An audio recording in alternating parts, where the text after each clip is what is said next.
Hey, everybody. Welcome to Watch What Happens Live 3, I guess. This is the Ask Me Anything. We have a lot of exciting stuff going on in the studio um, and at Anita. I know you've been following us on social, and you can see all the new things we're posting. Sorry if I sound a little congested. I have two toddlers, and they seem to be bringing me all their germs and goodness from school and from preschool. So it's exciting stuff. We do have quite a few questions that people already sent in before this broadcast, so we could cover those. And again, ask me any questions about embroidery or anything else that pops into your head. So we can start with our first question. Ready to get started? All right. So first question is, hi, Steve. Will you please recommend your favorite embroidery machine and also the best commercial embroidery machine in your opinion? Okay, well, that's a good question. I think all of the home embroidery machines are really good. So whether it's a Baby Lock or a Brother or Bernino or Janome, I always tell people that when you're buying a machine, it's about service. So I would buy from the best dealer in your area. So if your best dealer happens to be a Brother dealer, that's great. You can always look on Yelp and online. Why do I say that? Well, I could pick my favorite machine, but if there's not a dealer that lives near me that services that machine, well, getting that machine fixed and tuned up and maintained could be really problematic. So I think all the machines are really good right now. Like Bernina's got amazing machines. Obviously, we use primarily Baby Lock and Brother machines, but I always say buy with what's recommended to you. So if you sent me an email saying I live in this part of the country, we could always recommend dealers that are near you that we've worked with in the past that are top rated. As far as commercial goes, the same kind of applies. I've used Tajima machines pretty much exclusively for the last 20 years. And, they're based out of Japan. We happen to have the distributor in Charlotte. I didn't even know that for the first 10 years I was here. Our service guy comes out for those. So commercial machines are more expensive to service because you have to bring someone out. You're not going to just put in your car. They weigh, 5 or 600 pounds for the most part. But I love Tajima. There's other brands that are great. Same thing. Try to find someone in your territory that sells the machine. That way you can easily get a demo, stuff like that. Great. Next question comes from Joanne. And she asked, I was wondering if Steve has considered creating edge-to-edge quilting designs, which are becoming more popular now for larger embroidery machines. Are we considering edge-to-edge quilting designs? We are, and I believe it's on our list for first quarter to do some edge-to-edge quilts. Again, as the machines get bigger and their hoop sizes more or less get bigger, I'm always looking for ways to how can we maximize like your embroidery field, and the edge-to-edge quilts are a great way, and we are working on that. Great. Can I interrupt for a minute? Okay. Sorry. And this is the fun of everything being live. So Yep. Let's see what we have going on next. Will the new website layout make it easier for customers to log in and get their designs? That's a great question. I get frustrated by these things too. And our new website is being designed as we speak. It's like we're planning for a January 1st relaunch. What's that going to be? Well, it's going to be a completely new experience. I think, as I said in the first kind of session we did, that I've been spending a lot of time on our site, like reorganizing and changing keywords and searches, and it's really complicated with technology as it changes. You have a website that was cutting edge 6 or 7 years ago that now becomes slowly harder to maintain because of glitches. Believe me, I wish it was simpler. It isn't, but we're behind the scenes now fixing it. And my number one priority is to make the customer center better.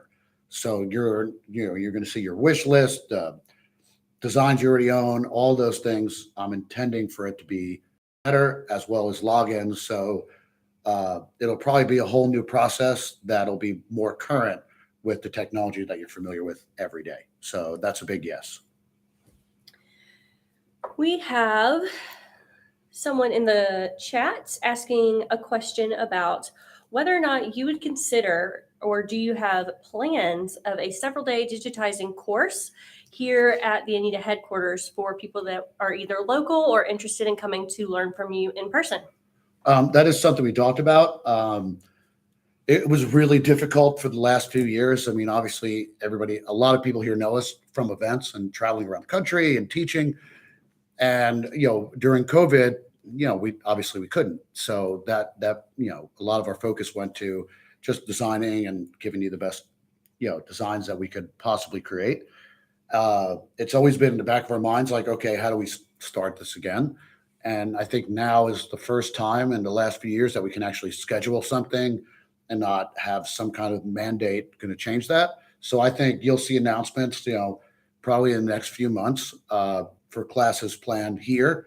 We have an amazing facility and classrooms. So we plan on doing embroidery centric classes here based kind of on our university series, as well as digitizing. So that's going to happen, probably first quarter as well. Great. So Deborah has asked, it appears that All Access has gone digital. Is there plans of having a mail out printed version, or is it going to stay digital? Well, the problem with like digital and printed, we started the idea for printing, I don't know, it's got to be 8 years ago, probably longer, 10 years ago. We started doing, special editions that were printed and actual booklets. Before that, really, when you bought a design set, whether it was from us or anybody, you got a CD or a hard card, and it was a PDF. And we were the first ones that really started doing printed instruction booklets. And then we did everything printed with All Access for a while. And that whole kind of model was based on our retail model. So we sold our product in hundreds of stores. The All Access book would be sent to them. They would have classes each month, and people would gather to pick up their monthly issue.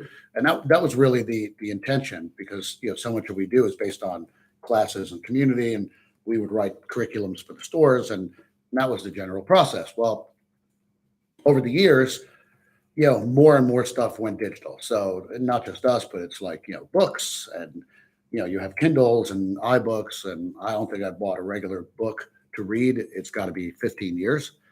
So as digital got more convenient for everybody, where it's easy to really open it up on your tablet, printing got more and more and more expensive. So the reason we stopped it, like I said, there's a reason. We create the content here, and that's our goal, is to create the designs and the instruction, and then how we deliver it kind of changes. It could be digital, it could be a book. Either way, for me, the content's the same. And what happened is, over the last 2 years with whatever, supply chain, recession, COVID, everything went up. The price of books, the price of paper, the price of shipping, delivery, the length of time it takes to get to a book.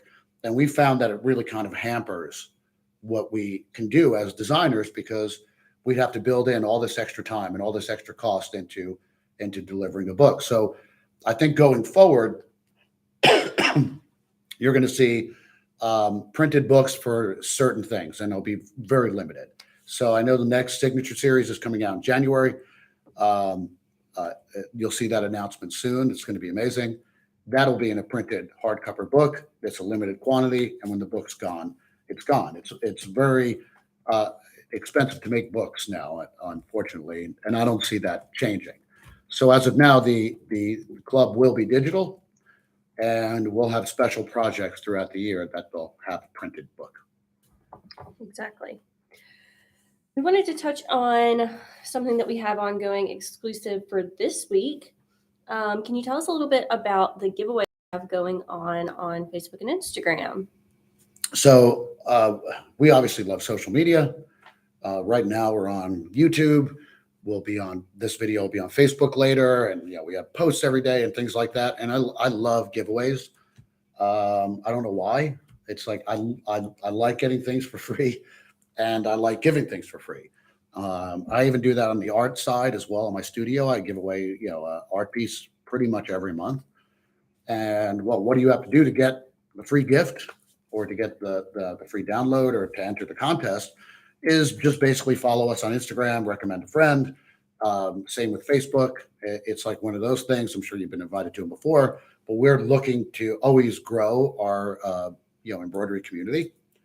And you're the perfect people to help with that. So, suggest our page to other people. We want to expand what we give to you on social media and on YouTube. And the best way to do that would be for you to recommend it. So you recommend a friend, you follow or like the post, and you'll be entered into the contest. Great.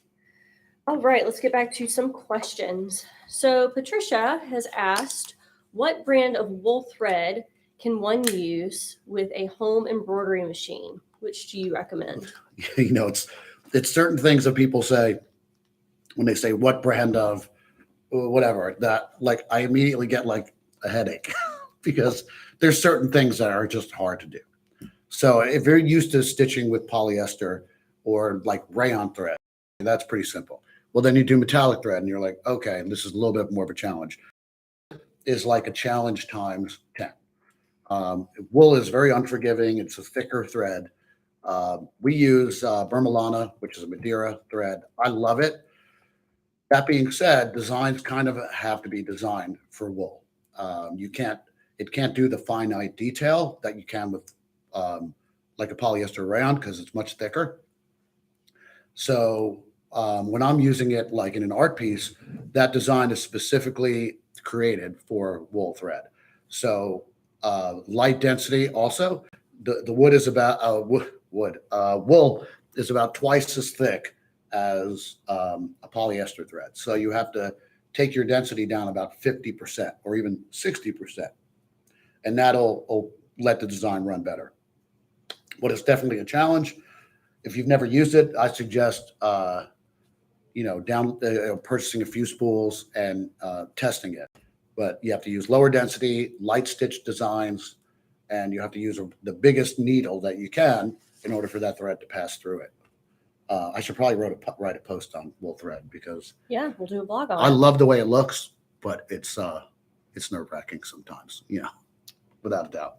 Thank you so much for that question, Patricia. We will actually make a note to have Steve write a blog about it and plug it when the time comes when that goes live. It's definitely like a love-hate relationship.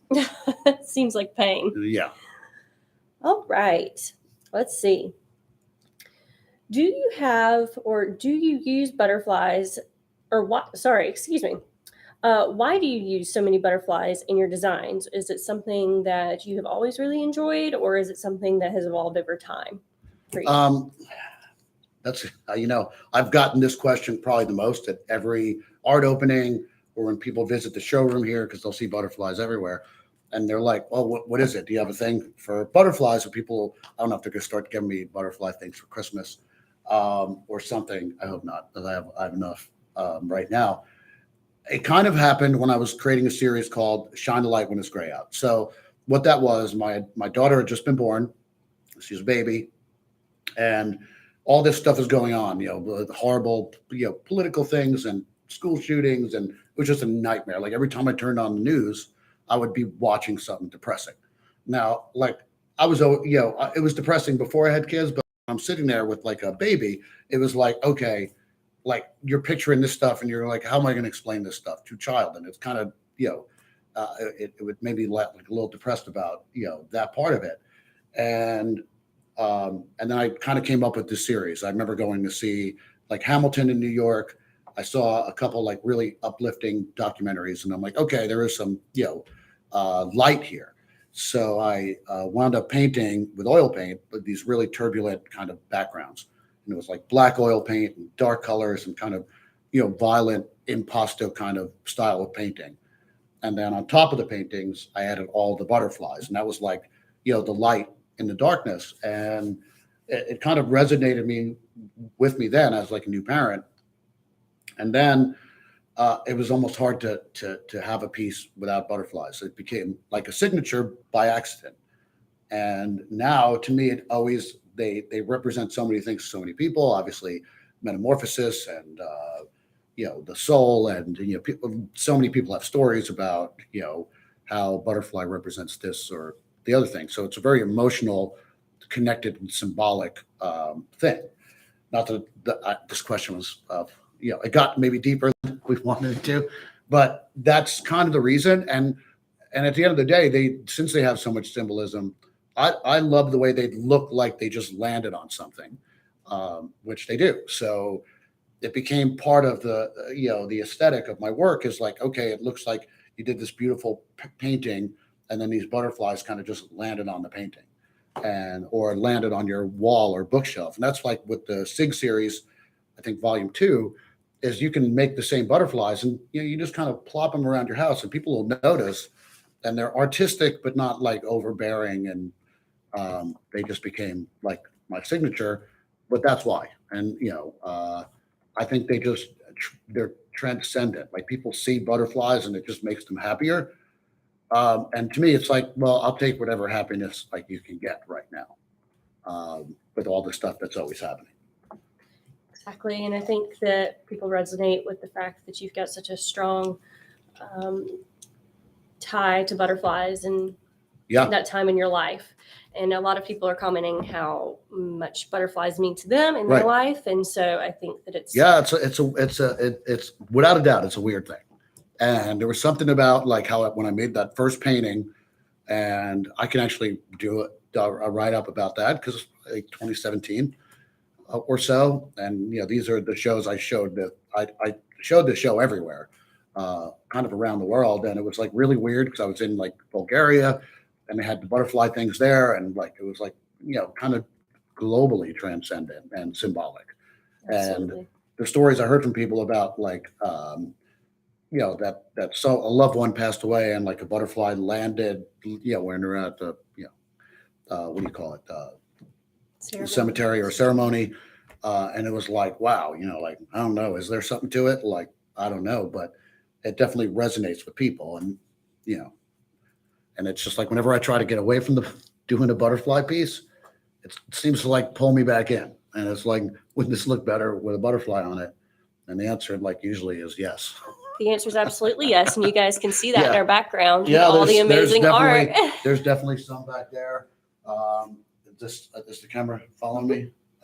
Yeah, you'll see the butterflies here, and they're back in here, and there. And here's the Eiffel Tower. Put a butterfly on that. So this is getting ready for a show somewhere, but you can see how relevant they are. And no matter what color they're in, they always look good. Absolutely. All right. So we had a really fun question from Dorothy next. She asked, where did the name Anita Goodesign come from? All right. So that's a good one too. I used to tell us at all my shows. So my grandmother was named Anita, and she was an immigrant from Italy. And when she came over here, as a child, and I don't know, whatever, 1920s or the way back, she's been gone for like a while now. Well, she came over as a seamstress. So she worked in the garment district in New York, sewing dresses. So when I was a kid, we'd visit my grandmother, and she had like the old school, treadle machine where you just like rock your feet back and forth and sew. And I thought that was amazing. And so sewing was really in the blood. We came from Union City, New Jersey, which is the embroidery capital of the world. That's where all the factories were. So all these relatives and people I grew up with worked in this industry. My mom had the sewing machine that like popped into a table, like, which I'm sure a lot of you had. And then I started my embroidery company. My grandmother passed in the early 90s, and I started my company maybe a year later. So she really never got to see it.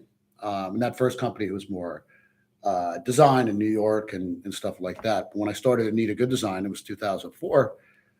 She had been gone about 10 years already. And I said, I'm going to name this company after my grandmother, and it's going to be Anita. And it's going to be, her last name was Peroni. I mean, it doesn't really have quite the ring to it. So it became a play on words. So it was Anita Goodesign, or I need a good design. And so that wasn't her last name. It would be amazing if it was. But there really was an Anita, and in our 10-year anniversary book, which I think came out almost like 10 years ago, 9 years ago, there's a whole feature written about Anita and kind of what she did. But yeah, it's kind of cool.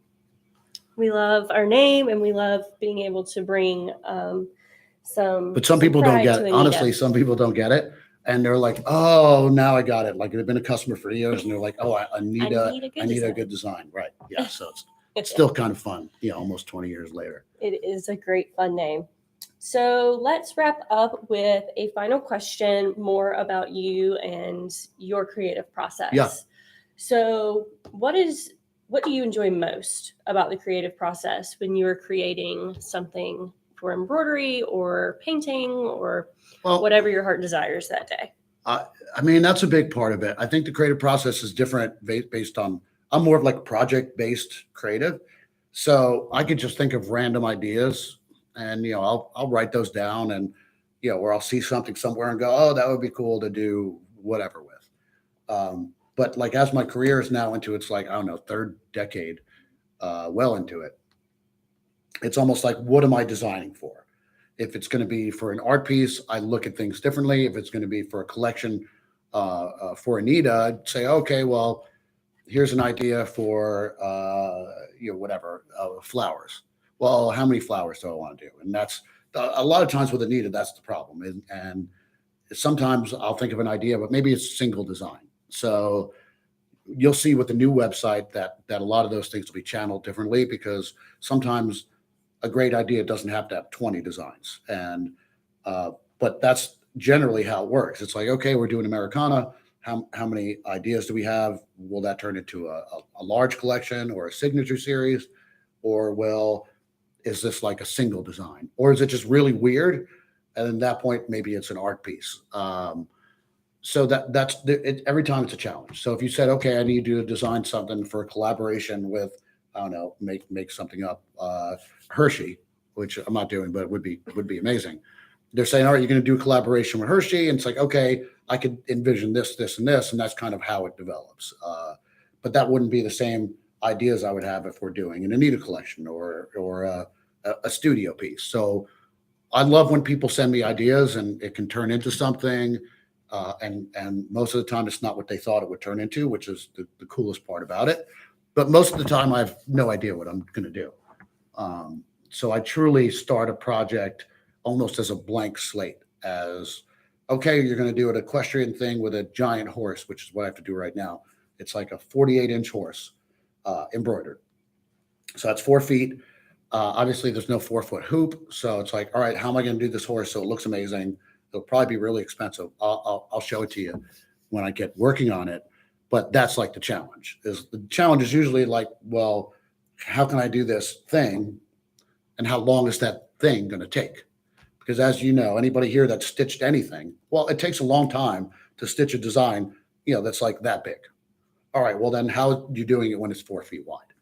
So like, what does that entail? Sort of like a quilt, but even different because it's one design that's 4 feet, not like lots of designs stitched together. So the process is different. And it's always like a road less traveled. Like I have no idea what's going to take. And it's lots of experimenting and having fun. Sort of, it's like fun, but like stressful fun. I don't know. It's not like, oh, we're going to, blow balloons up and we're trying things. I mean, I understand like time is money and all my assistants that are helping me and everybody that runs designs, they're all getting paid, whether the design works, whether it doesn't, whether it comes out as a collection or whether it gets thrown in the garbage. All these people in this organization, which is, 40 of them, all get paid every day. So it's like, that's the complicated part about creativity. Is like, I can think of an idea and plan it, but like all these people have to help make it happen. So you really have to do a lot of editing, like in your own head first to see if it's worth it or if people are going to really like it. It's hard to be a creative and a business owner at the same time. It sure is. I would much rather create like using somebody else's money. Absolutely. Wouldn't we all? Right. I wish, but yeah, that's not the case. And those circumstances, that's what the next phase I'm hoping will be. Somebody goes, create some stuff for us. And here's like no budget, unlimited, write yourself whatever check you want. I'm still waiting for that phone call. There you go, guys. Whoever's the first one to give Steven the unlimited budget Unlimited budget. gets to be We'll do star something student. like you've never seen before. No, but that's the creative process. And again, we got a lot of questions last week after the session that we kind of keep. So if you're watching this later and you have a question, we do monitor the feed, and we'll be glad to answer them all. The questions have all been amazing so far. Maybe next week we'll go a little longer. I don't know, whatever. Yeah. I can keep going. Perfect. Well, I think that was great for today. And thank you all so much for joining us. And like Steve said, keep adding your questions below and later on in the comments as well. And we are looking forward to talking again next week. All right, y'all. Have a great week.